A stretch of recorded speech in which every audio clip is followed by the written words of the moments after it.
Hello Bloodborne fans and welcome back to another episode of Methodical Gamer. Today we're taking a look at my favorite weapon from the Old Hunters DLC, the Rakuyo. The Rakuyo is the boss weapon that Lady Maria wields in the Old Hunters DLC. When assembled, the Rakuyo is a twin blade style weapon, but when disassembled it becomes a dual wield between a katana and a dagger. At plus 10, the base damage for the Rakuyo is 164, along with the scaling of an A in skill and a C in arcane. The first thing I would like to talk about in this video is each part of the build specifically, followed by its function and purpose, and lastly I'm going to talk about how it all fits together. The first thing to talk about in this build will be the Rakuyo, so let us mention a list of its pros and cons.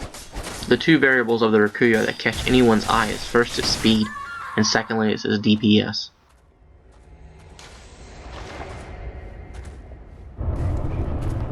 For these two reasons, I see the Rakuyo as being one of the most unstoppable weapons in Bloodborne. But these two reasons alone is not what makes this weapon great. When looking at a weapon to decide whether it's good or not, I look at one thing, its moveset. I look to see first if it's viable, and secondly to see if it's versatile.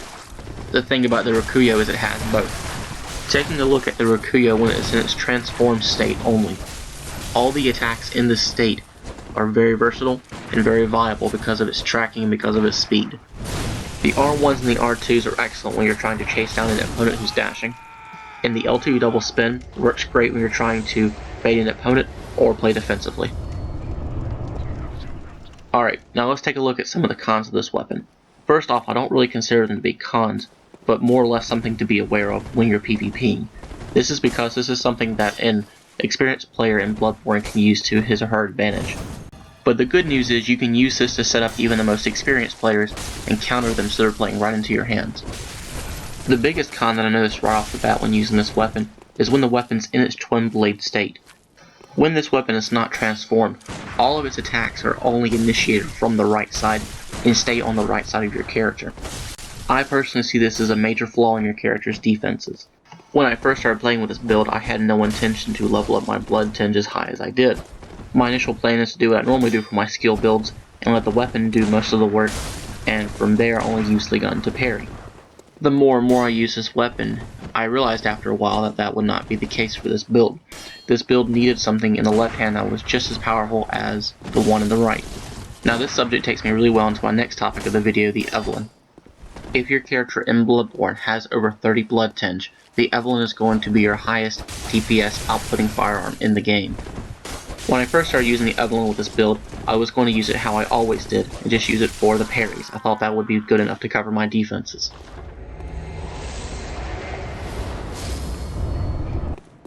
The more and more I used the Evelyn, the more and more I looked at the numbers, I started stat testing, and I figured out that the Evelyn puts out 75% of the damage that I do with my Rakuyo when in the transformed state. So this idea got me thinking, why use the weapon to try to parry, and why not use the weapon as another means of attacking? I know that this idea does not sound too profound to anyone, but it was to me because I've never sat down with the left-hand fire weapon and thought about using that as a primary source of DPS. I always thought of it as a secondary, complementary thing to my weapon. So my final conclusion for the Evelyn is this. If you're at a close range and you're putting out a lot of DPS quickly, that's good. But if you can put out slightly less at a safer range, that's even better.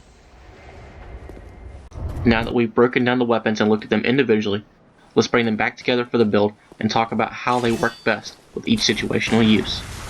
The Rakuyo. It's fast, it has good DPS, and it's great for close range. When transformed, the dash R1s help you cover a lot of territory and a lot of ground when you're trying to chase down opponents with R1s and R2s. Use this when your opponent's out of stamina or notably slower than you. The Evelyn helps to cover and counter the flaws of the Rakuyo. Use this when your opponent's on guard and playing defensively. And lastly, the Twin Blade. Use this when fighting a faster, more aggressive opponent. Bait them in with well-timed R1s, follow them up with L2s from the Evelyn. Run them out of stamina, and then transform. Thank you guys for watching this video. Don't forget to hit that like and subscribe button. The Rakuyo was made as the counterbalance to some of the most top tier weapons in the game. I had a lot of success playing with this build. Hope it finds you as well, and remember, till next time, remember to play smart and keep on winning.